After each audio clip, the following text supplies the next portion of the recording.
benar. Saya pengen nanya nih Pak Andi, Persatuan Indonesia sila keberapa ya? Ya, dan itu sangat Itu sesuatu hal yang sangat bermasalah. Dari kelas 3 SD sudah mulai bekerja ya. Wow, kelas 3 SD.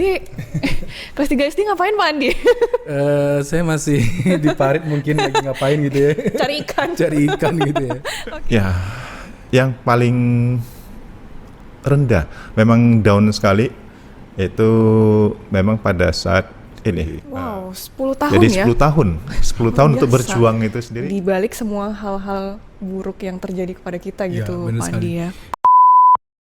Halo Sobat Pincast, ketemu lagi dengan saya Stephanie Saya Andi, di Pincast. Pelita Indonesia Podcast. Wih.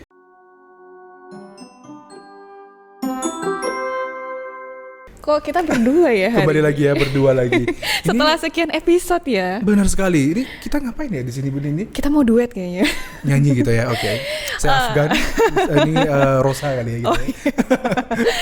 Oke, jadi Sobat Pincast, hari ini kita itu kedatangan tamu yang sangat spesial sekali. Wah, sangat-sangat spesial. Ada telurnya, ada udangnya gitu ya. Itu kayak makanan Ada gitu. terinya gitu. Lapar makanya saya kita jadi. berdua di sini hari ini di Benar. episode kali ini ya. Langsung kita sambut, di sini ada Prof. Teddy Chandra. Wow, tepuk tangan dulu dikit. Halo, Sehat Prof? sehat, Luar biasa. Sangat sehat. Sangat energik rasanya. harus energik. Sebenarnya kita udah lama ya pengen ngundang Prof ya. Iya, dari tahun kemarin kayaknya ya. Iya. Jadwalnya undur. Terundur. Akhirnya pada hari ini kita dapat Di kesempatan. Pincast ke yang 10. 10. Genap. Pas, angka bagus. Iya. Jadi Prof, kita kan baru melalui Hari Pancasila ya kemarin Iya, ya. kemarin tanggal 1 Juni ya Bun ini ya. Ya.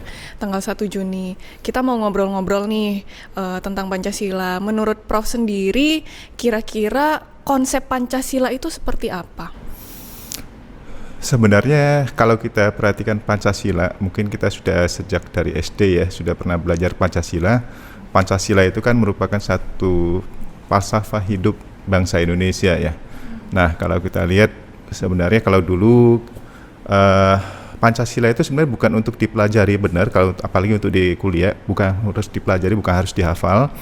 Tapi Pancasila itu sebenarnya harus diamalkan di dalam kehidupan kita sehari-hari. Jadi kalau kita perhatikan misalnya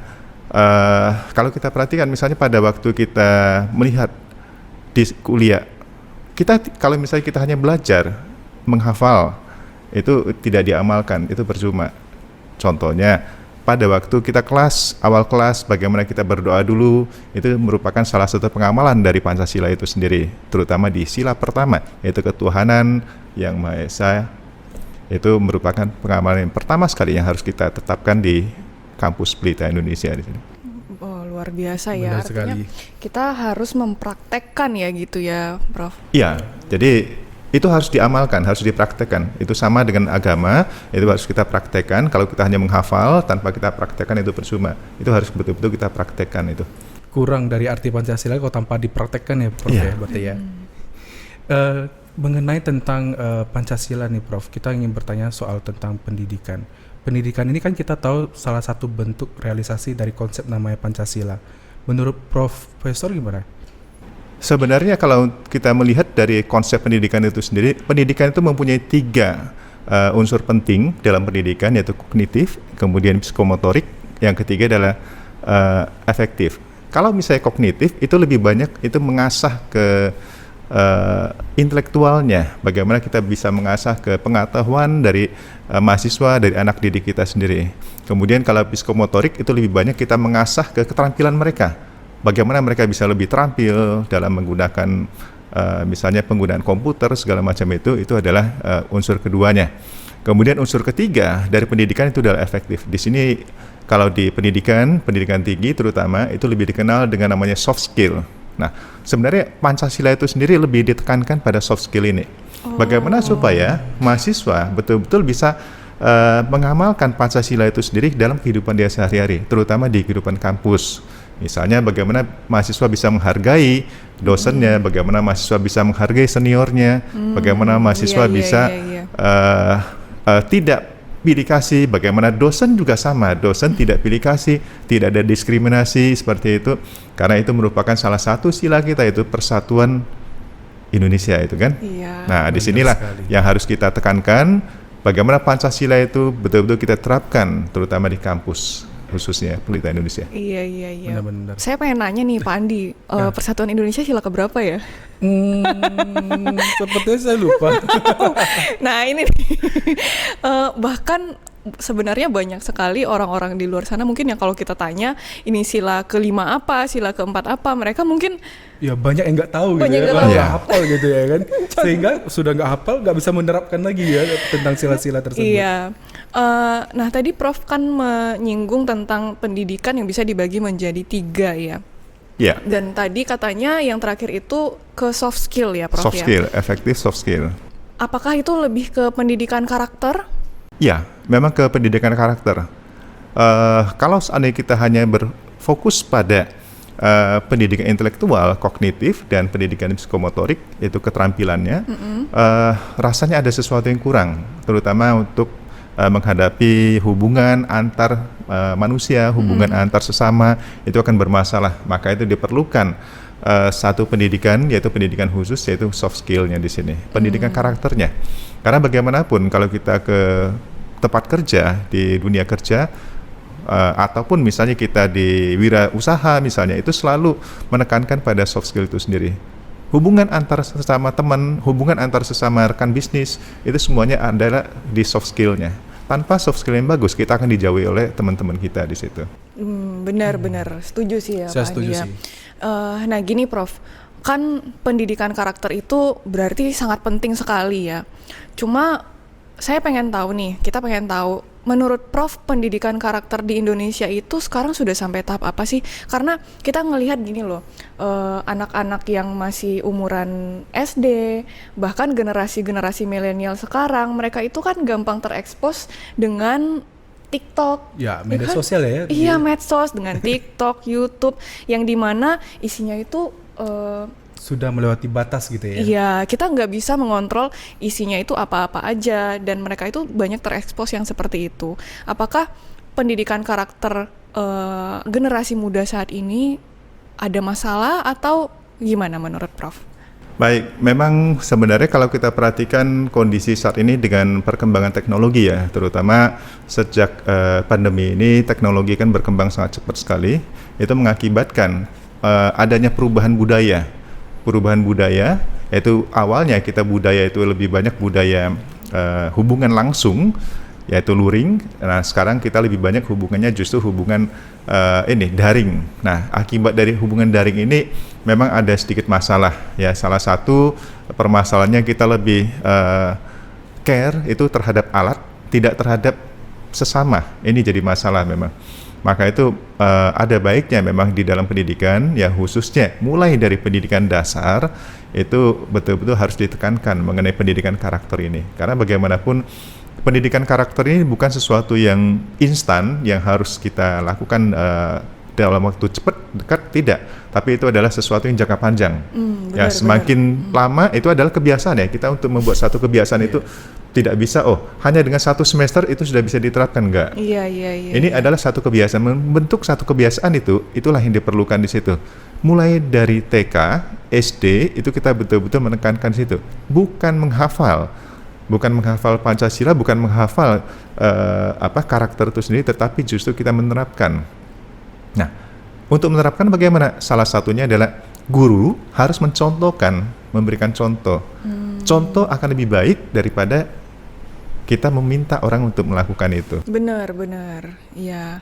Berarti butuh waktu yang panjang untuk membentuk satu karakter itu ya benar. Iya, contohnya kayak mungkin kalau ayahnya bilang kamu nggak boleh ngerokok ya, tapi ternyata papanya ngerokok. Ya, dan itu sangat itu sesuatu hal yang sangat bermasalah. Karena Iya, bagaimanapun kalau kita meminta orang tidak merokok sementara kita merokok, ya itu bermasalah. Iya, Nah, benar. begitu juga misalnya kalau kita meminta anak kita supaya tidak menggunakan handphone dalam waktu panjang, tapi kita sendiri menggunakan handphone dalam waktu panjang, itu juga bermasalah. Memberikan contoh itu akan lebih bagus sebenarnya dibanding dengan kita hanya memerintah atau memberitahu. Terutama untuk anak didik ya, anak didik juga seperti itu. Maka itu kalau di kelas misalnya lebih bagus kita memberikan contoh yang paling kecil misalnya ada sampah misalnya di sekitar kita.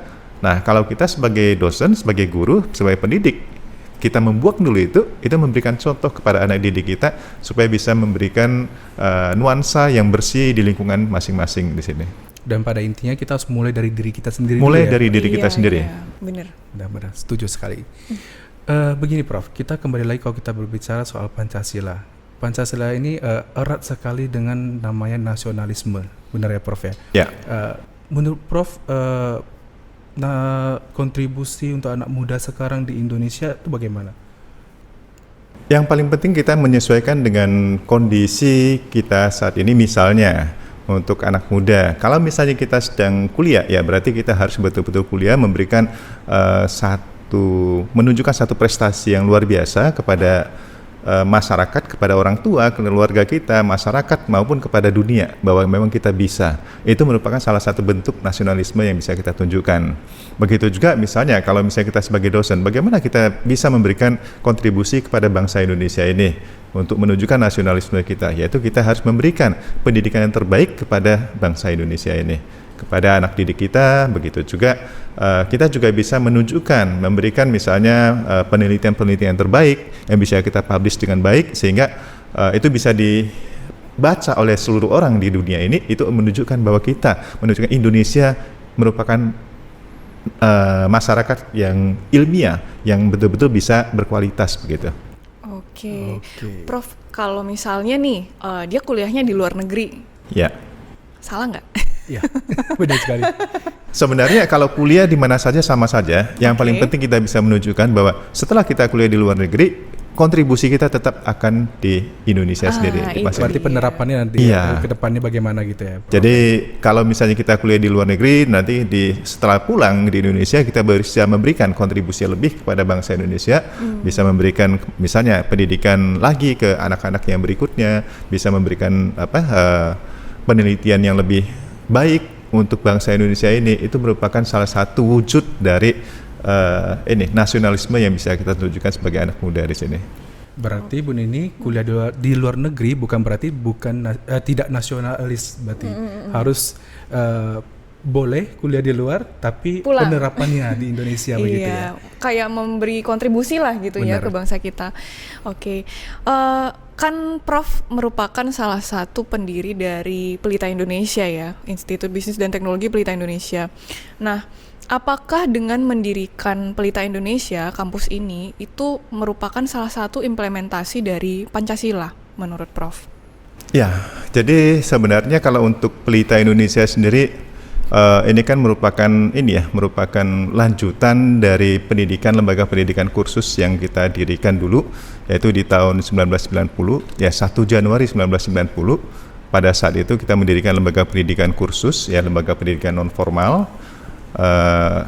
Waktu itu kita hanya ingin melihat bahwa di dalam masyarakat cukup banyak sekali anak-anak muda yang sudah selesai sekolah tetapi mereka mempunyai skill komputer yang sangat minim di situ. Nah, kita mencoba mencari siapa ya yang kira-kira bisa mencoba mendukung kita untuk membuat satu kursus yang betul-betul berkualitas untuk bisa mendidik anak didik yang ada di Pekanbaru dan di Riau agar mereka lebih mampu menggunakan komputer itu sendiri. Tapi setelah itu kita melihat setelah mereka maju dan di sekolah-sekolah juga sudah mulai menerapkan komputer, kita melihat bahwa pendidikan ini tidak hanya pendidikan non formal tetapi juga pendidikan formal. Maka kita dirikan yang namanya Pelita Indonesia. Artinya di sini kita ingin mencoba memberikan penerangan kepada bangsa Indonesia dalam bentuk pendidikan di sini, khususnya itu pendidikan tinggi. Nah, inilah sebenarnya kontribusi kita dan juga merupakan pengamalan dari Pancasila itu sendiri, yaitu memberikan keadilan bagi seluruh bangsa Indonesia di sini. Luar biasa, Luar biasa, benar. Berarti memang hadirnya IBTPI ya, Pelita Indonesia itu merupakan salah satu wujud dari sila kelima ya? Ya, keadilan bagi ya? bangsa Indonesia. Oke. Berasa dikoreksi ya Bu Nini ya. Iya. Berarti dibangunnya institut sampai sekarang itu salah satu bentuk dari kebutuhan dari lingkungan kita Iya, berarti ya Prof? benar. Itu memang kita juga melihat kok Sebenarnya pendirian dari pendidikan kita sendiri itu mulai dari kursus, kemudian kursus jangka panjang, ya lebih panjang, lebih 1 tahun, yaitu program sistem informasi, kemudian juga sampai ke D3, kemudian S1, sekarang S2 gitu kan. Semuanya itu adalah sebenarnya desakan dari alumni-alumni kita yang awalnya kenapa ya hanya kursus saja, kami lulusan kursus saja ya sama dengan SMA. Ya, kemudian maka itu kita dirikan itu namanya D3. Nah, setelah D3 selesai, mereka nanya, "Loh, kami nggak ada gelarnya di sini, sarjananya nggak ada." Maka kita coba gitu ya. dirikan S1. Nah, setelah kita dirikan S1, sekarang mahasiswa S1 nanya lagi, bagaimana ya kalau kami yang sudah S1 kita mau melanjutkan ke S2 agar bisa meningkatkan karir kami? Maka itu kita dirikan S2 di sini. Ya, itu sebenarnya semuanya adalah desakan-desakan dari alumni kita, dari masyarakat dan alumni kita di sini. Boleh dong kita kisi-kisi ya Pak Andi, S3-nya kapan nih? Oh iya benar ya. Ini kan udah S1, S2, dari D3 ya kemarin D3, ya. Benar. D3, S1, S2, kapan S3 kira Pak? Ya, mudah-mudahan saja karena kita juga ini sebenarnya kalau dari persyaratan sebenarnya kita sudah mumpuni untuk itu, ya mudah-mudahan saja kita bisa ini ya mencoba untuk meneruskan ke S3. Tetapi sekarang ini tetap kita sudah ada kerjasama dengan beberapa perguruan tinggi untuk melaksanakan S3. Terutama yang kita fokuskan itu adalah meningkatkan kemampuan dari dosen-dosen kita di Pelita Indonesia agar bisa lebih banyak yang menyelesaikan S3-nya.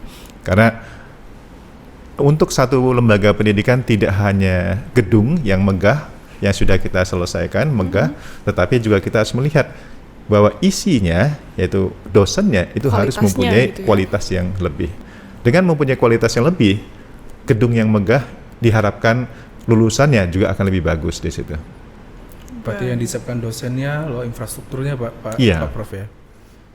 Oke, berarti untuk para Pelita Indonesia sih, untuk yang alumni yang sudah selesai S2 di Pelita Indonesia, ditunggu kabar baik dari kita. S3-nya akan dibuka.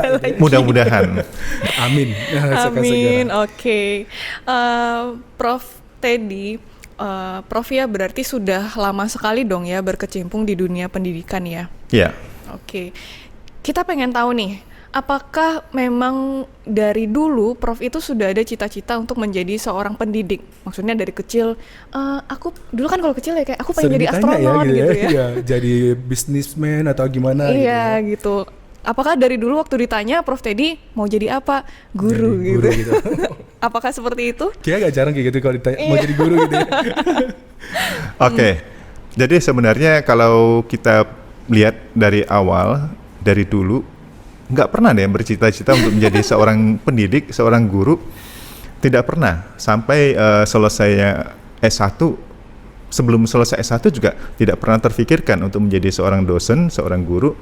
Karena dengan melihat, kondisi kalau guru mengajar begini, ya rasanya nggak mau jadi guru lah gitu, nggak mau jadi dosen lah seperti itu. Tetapi ada satu hal yang cukup menarik pada saat itu. Beberapa kali saya memang diminta oleh teman-teman, terutama mulai dari di S1, diminta oleh teman-teman untuk ini. Mereka ada beberapa hal yang tidak mengerti dengan materi, kemudian diminta untuk saya memberikan bimbingan pada mereka. Setelah saya berikan bimbingan pada mereka, saya ada merasakan satu hal yang cukup ada sesuatu yang bahagia gitu. Satisfied gitu Iya, ya? satisfied. Jadi ada satu kebahagiaan yang tersendiri yang tidak bisa diukur. Nah, dengan melihat di situ, awalnya saya tidak menyadari bahwa itu adalah salah satu passion saya untuk ke pendidikan. Kemudian setelah masuk ke S2, setelah saya melanjutkan ke S2, ternyata juga banyak teman-teman juga yang minta bagaimana supaya bisa sharing mengenai bahan kuliah, kemudian sharing juga untuk penelitian. Nah, setelah saya berikan sharing pada mereka itu, saya justru merasakan ada satu kenikmatan tersendiri. Dengan mereka bisa, dengan mereka mampu dan mereka berhasil, itu justru ada satu kebahagiaan itu. Dan kebahagiaan itu memang tidak bisa dinilai dengan uang di situ. Nah, dari situlah saya merasakan, walaupun saya sudah bergelut banyak ke profesi lain, ya, di dunia bisnis cukup banyak, tetapi saya merasakan bahwa ternyata passion saya memang di pendidikan. Karena dengan melihat anak didik kita yang sudah berhasil, itu merupakan satu kebahagiaan bagi kita sendiri. Apalagi kita tahu bahwa yang namanya pendidikan ini sebagai dosen itu adalah karir dunia akhirat ya.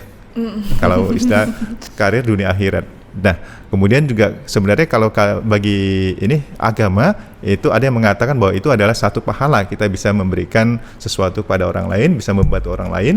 Kemudian kalau dari Buddhis misalnya kita bisa mengatakan itu kita menanam karma baik di situ.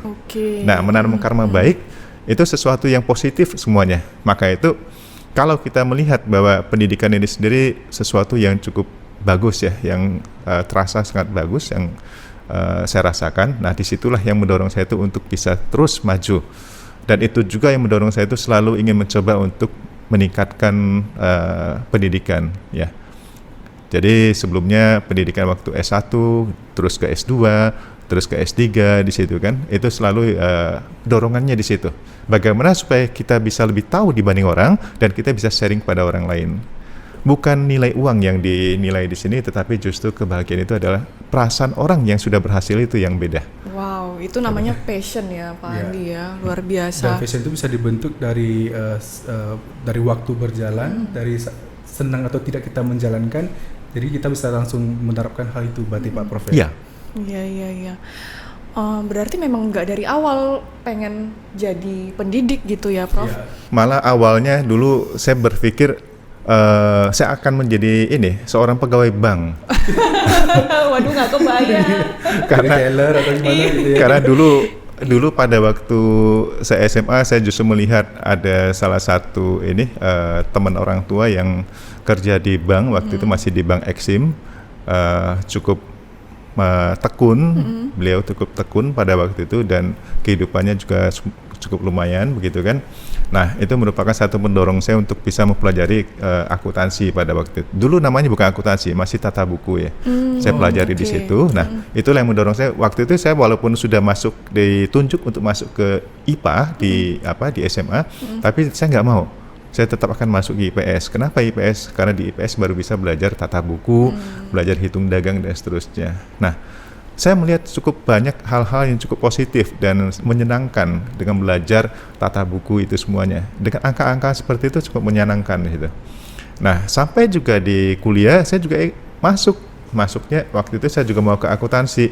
Tetapi karena akuntansi pada saat itu harus hijrah ke USU, ke Medan. Setelah 3 tahun, ya saya nggak jadi. Maka itu saya masuk ke manajemen di sini. Nah, saya melihat di sini memang sebenarnya untuk passion seseorang itu memang tidak bisa diukur sih dari awal. Dari awal saya inginnya mungkin seorang banker gitu ya, tapi akhirnya kok larinya ke pendidikan. Jadi pendidik. Karena setelah dilihat ternyata menyenangkan sini. Menyenangkan kalau kita bisa membantu orang, menyenangkan kalau kita bisa sharing sesuatu pada orang lain. Itu sesuatu yang menyenangkan di situ.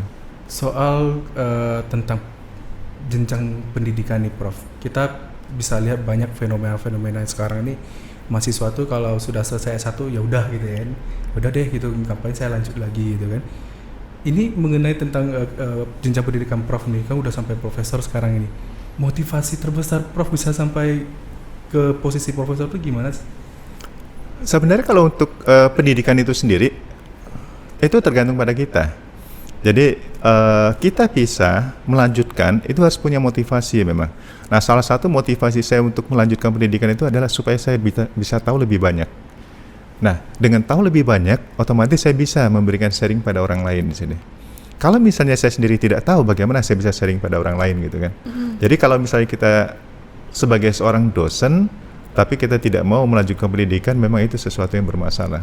Maka itu saya selalu meningkatkan ke S2, sudah itu meningkatkan ke S3, supaya saya tahu lebih banyak. Bahkan sekarang ini, setelah ini juga saya selalu mengikuti pelatihan-pelatihan yang ini, ya pelatihan tujuannya apa? Untuk menambah charging untuk diri sendiri supaya bisa banyak pengetahuan dan yang bisa saya sharingkan pada yang lain di sini. Berarti dari rasa ingin tahu sampai mengantar Prof ke jenjang paling teratas ini berarti Prof ya. Biar up to date gitu loh Pak Andi. Jadi apa yang diajarkan masih relevan gitu mungkin ke mahasiswanya. Oke. Gini loh Prof. Kan berarti karir Prof itu sudah cukup panjang ya. Iya. Boleh dong sharing dikit dulu pernah jadi apa aja sebelum benar-benar ke dunia pendidikan gitu. Sebenarnya kalau untuk karir itu cukup panjang memang. Kalau dikatakan bekerja itu mulai dari kelas 3 SD sudah mulai bekerja ya. Wow, kelas 3 SD. Kelas 3 SD ngapain Pak Andi? Saya masih di parit mungkin lagi ngapain gitu ya. Cari ikan. Cari ikan gitu ya. Oke. Jadi mulai dari kelas 3 SD sudah mulai bekerja, yaitu mencoba untuk membantu di kios-kios di pasar. Kemudian di samping itu juga jualan es segala. Kemudian juga setelah itu juga karirnya membantu di toko studio di foto. Foto, kemudian setelah foto juga toko bahan bangunan. Nah, kemudian masuk ke foto lagi seperti itu. Terakhir itu fotonya itu adalah di Panorama Foto. Di Panorama Foto yaitu selama kuliah itu memang banyak di situ, berkecimpung di situ.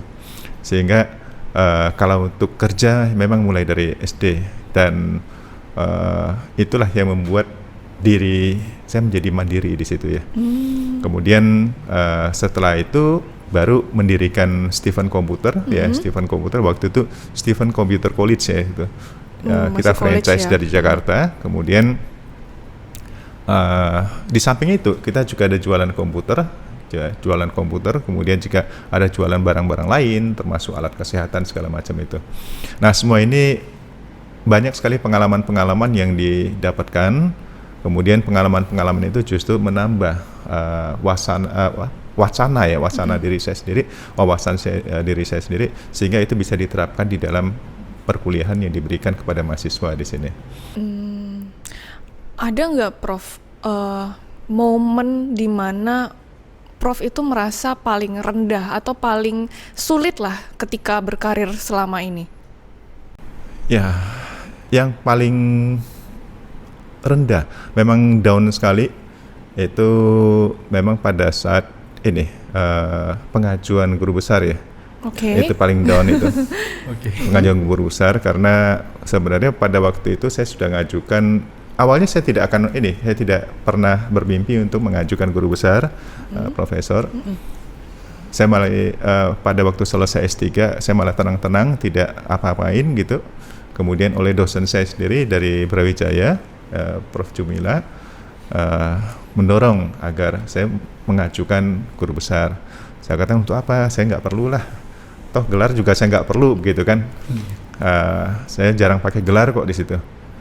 Beliau marah, gelar itu bukan untuk Anda, tetapi justru untuk institusi.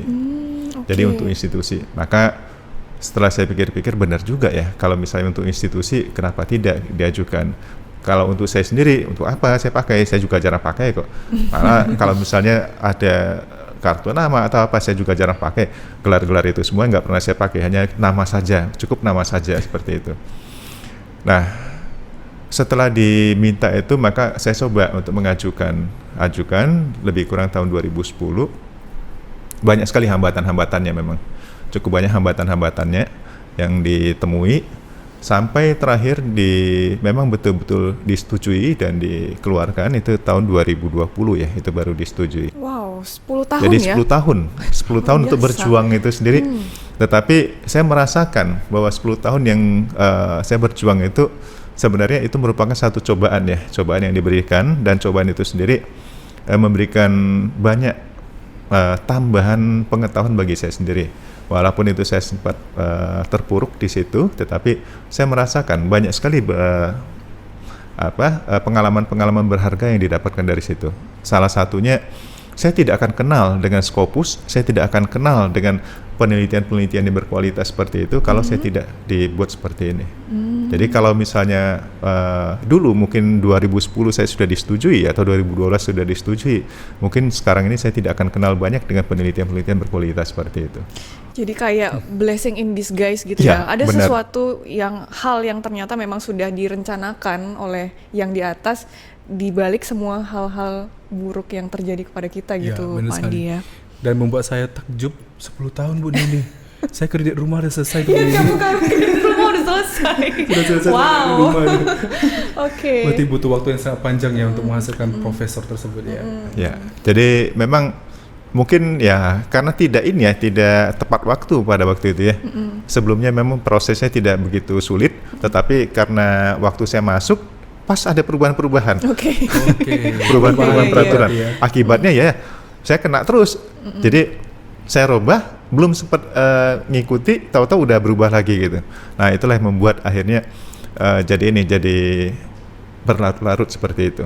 Tapi dengan begitu memang banyak hal-hal yang saya pelajari itu. Luar biasa. Berarti usaha tidak mengkhianati hasil ini. Benar.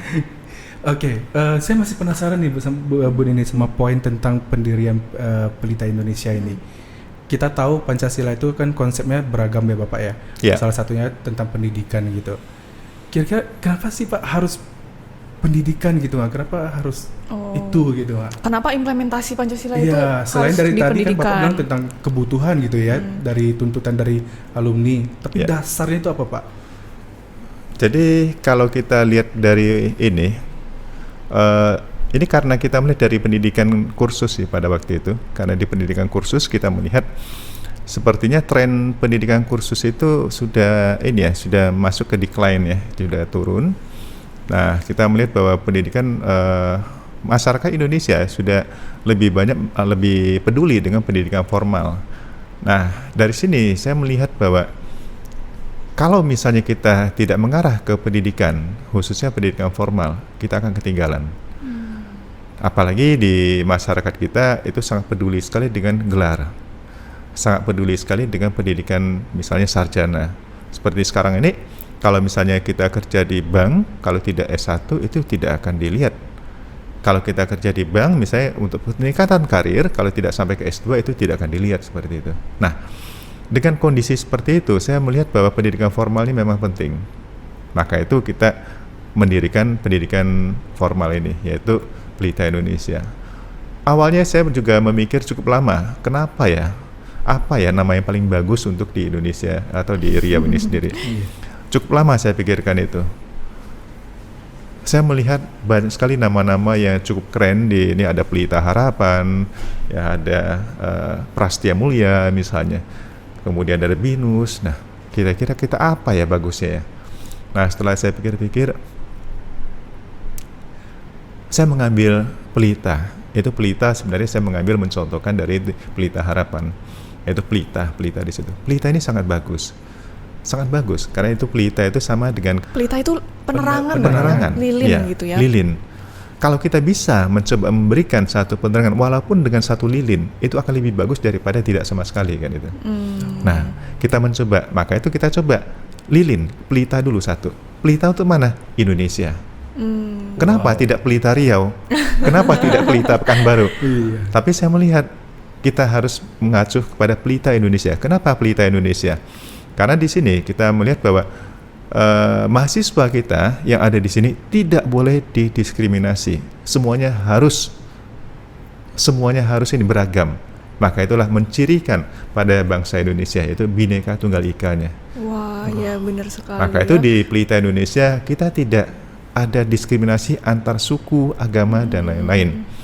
Walaupun kita mempunyai UKM, yaitu unit kegiatan mahasiswa, ada misalnya Permatadis, yaitu kelompok mahasiswa Buddhis, ada LDK misalnya, itu untuk mahasiswa Lembaga Muslim, dakwahnya kemudian ada ya. HKPI untuk mahasiswa Kristiani, tetapi itu mereka lebih mengarahkan justru kepada pembinaan keagamaan untuk mahasiswa, tetapi bukan untuk eksklusivitas dari mahasiswa itu sendiri. Bukan berarti kita memberi sekat-sekat gitu ya. Tidak memberikan sekat. Justru itu mereka mencoba, karena nggak mungkin dong kalau misalnya kita beribadah dalam agama Muslim, agama Islam misalnya kita sama semua kan nggak.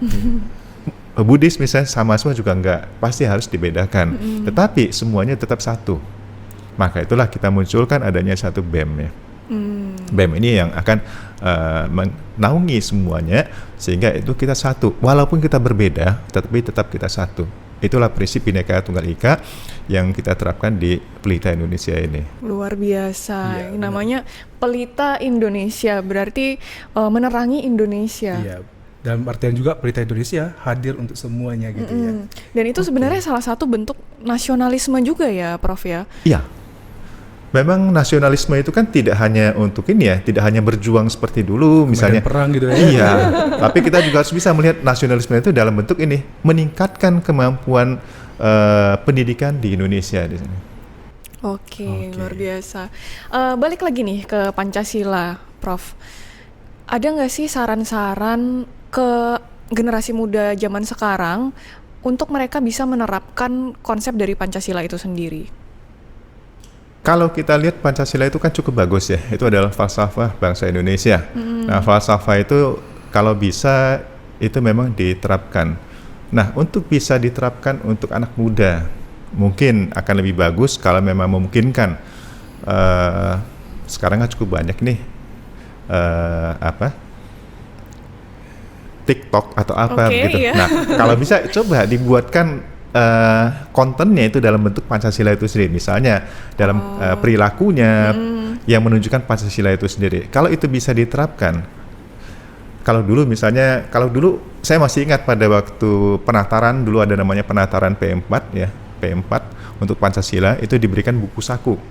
Buku saku itu adalah untuk menunjukkan bahwa inilah perilaku-perilaku yang memang didasarkan pada Pancasila itu sendiri. Butir-butir Pancasila itu tercakup di dalam itu. Kalau kita misalnya bertamu, apa yang harus kita lakukan, di situ ada semua di buku saku itu.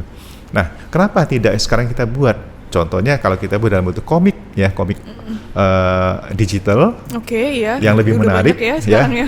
Komik digital yang bisa yang lebih menarik sehingga bisa kita share ke masyarakat Indonesia sehingga mereka lebih mengerti. Karena sebenarnya Pancasila itu adalah sesuatu yang universal. Itu bisa berlaku tidak hanya untuk satu suku ataupun satu agama tertentu, tapi itu adalah sesuatu yang universal. Nah, sesuatu yang universal seperti itu kenapa tidak kita terapkan semua gitu kan? Saya melihat itu sesuatu yang luar biasa kok Pancasila itu. Pendiri kita saya nilai sangat luar biasa, bisa membuat Pancasila itu luar biasa. Iya, Jadi misalnya sekarang kalau kita perhatikan gotong royong itu sendiri itu merupakan sudah kebiasaan orang Indonesia. Itu ada di situ. Ada gotong royong. Nah, kemudian beribadah ada di situ kan? Iya. Semuanya lengkap di situ. Hanya saja mungkin selama ini anak muda banyak yang tidak bisa memahami di situ. Dikira itu Pancasila itu hanya 5 sila itu saja isinya. Atau hanya untuk hafalan aja, Prof. Hanya untuk hafalan, padahal tidak. Itu harus diamalkan. Harus betul-betul diterapkan dalam kehidupan kita sehari-hari itu. Benar sekali. Oke, Bapak. Tadi kita sudah panjang lebar menceritakan tentang Pancasila, lalu ada pendidikan, lalu story Bapak dalam pendidikan itu bagaimana gitu. Kira-kira nih Bapak, mimpi Bapak kedepannya ya gitu ya untuk Indonesia bagaimana? Atau untuk ya mimpi Bapak lah pokoknya mungkin. Ya, mungkin dalam dunia pendidikan atau mungkin secara universalnya di Indonesianya mungkin. Oke. Sebenarnya kalau mimpi kalau mimpi saya untuk Pelita Indonesia, saya mempunyai mimpi di Pelita Indonesia ini itu betul-betul bisa membentuk satu kampus yang diakui tidak hanya di Indonesia tapi memang di Asia Tenggara ya. Itu mimpi saya di situ. Bagaimana supaya Pelita Indonesia betul-betul bisa menjadi satu panduan ya. Jadi kalau orang mau kuliah di mana? Pelita Indonesia. Nah, kalau seperti itu. Jadi yang bergengsi di situ itu yang betul-betul yang mimpi saya untuk Pelita Indonesianya. Nah, bagaimana dengan Indonesianya sendiri? Indonesia memang kalau mimpi saya itu kita sudah betul-betul maju ya. Sekarang kalau kita lihat dari pemerintah kita sudah mencoba infrastruktur, misalnya infrastruktur itu sudah cukup bagus dibuat di Indonesia dengan adanya tol, misalnya tol Trans Sumatera, Trans Jawa dan semuanya itu sudah merupakan satu competitive advantage untuk Indonesia sendiri untuk bisa bersaing dengan bangsa lain. Nah, kalau misalnya itu jadi semua, saya bisa membayangkan bahwa negara Indonesia itu akan lebih bagus dibanding negara-negara tetangga kita. Semuanya connected berarti Connected. ya. Dan akan menjadi negara besar Bapak ya. Akan jadi negara besar. Ini sesuatu yang sangat luar biasa sebenarnya itu. Kalau itu bisa berjalan dengan lancar semuanya, maka perekonomian kita luar biasa. Oke, luar biasa. Semoga ya itu semua bisa terjadi nantinya gitu ya Pak Iya Andi. benar sekali. Dan untuk Indonesia kalau ingin berkembang ya bukan berarti hanya dari pemerintahnya berarti Pak Prof ya, harus didukung dengan kita Iya. sebagai masyarakatnya. SDM-nya, masyarakatnya. Itulah Masyarakat. tugasnya ya Pak. Iya. Pak Prof. Masyarakat selalu menganggap bahwa semuanya harus dari Pemerintah. pemerintah. Semuanya harus dari pemerintah. Wah, naik harga itu harus pemerintah. Kalau misalnya ini harus pemerintah, semua harus pemerintah. Tidak. Kita tahu bahwa pemerintah itu bukan Superman ya. Benar. Bukan Pemerintah Iron Man bukan lagi. Superman, bisa segalanya, bisa semuanya, itu tidak. Tetapi pemerintah juga punya keterbatasan. Nah, dengan pendapatan saat ini, kita tahu bahwa sejak pandemi ini banyak sekali perusahaan-perusahaan yang terpuruk ya, perusahaan-perusahaan di Indonesia yang terpuruk. Nah, dengan terpuruk itu otomatis sebenarnya pendapatan dari pajak pemerintah itu pasti akan menurun. Nah, dengan menurun itu sebenarnya kalau kita perhatikan, pemerintah juga mempunyai keterbatasan untuk pendanaan. Nah, jadi kalau semuanya kita harapkan dari pemerintah ya memang agak sulit ya. Maka kita sebenarnya sebagai salah satu unsur dari bangsa Indonesia harusnya bisa memberikan kontribusi lebih. Benar. Nah, dengan memberikan kontribusi lebih seperti itu, kita sudah bisa mencoba membantu pemerintah di dalam melaksanakan tata pemerintahannya ini. Pada intinya Bu Nini harus menggunakan prinsip dasar Indonesia yaitu gotong royong. Iya. Bekerja sama dari kita untuk membangun Indonesia jauh lebih baik lagi. Jangan misalnya macet salah pemerintah nih. Salah pemerintah gitu ya Waduh, kan. banjir. Padahal rumahnya di rumah mobilnya ada 2 atau 3 gitu ya yang 5 macet gitu ya. Satu orang 2 gitu. Pulsanya nggak cukup, habis salah pemerintah. Semuanya salah pemerintah gitu. Semua pemerintah gitu ya salah semua. Oke, baik Prof Teddy, terima kasih sekali. Semoga mimpi-mimpi yang tadi sudah disebutkan oleh Prof Teddy Benar itu sekali. bisa terkabul. Kalau historical dari Pak Teddy-nya mungkin bisa menjadi motivasi ya bagi pelita Iya, Indonesia benar di luar. sekali. Dan pelita Indonesia serta Indonesianya secara keseluruhan Benar bisa lebih baik lagi di kemudian hari. Amin. Gitu ya. Terima Amin. kasih, Prof. Terima kasih kembali. Terima kasih Prof. Jangan lupa untuk subscribe, like, komen, dan share video ini.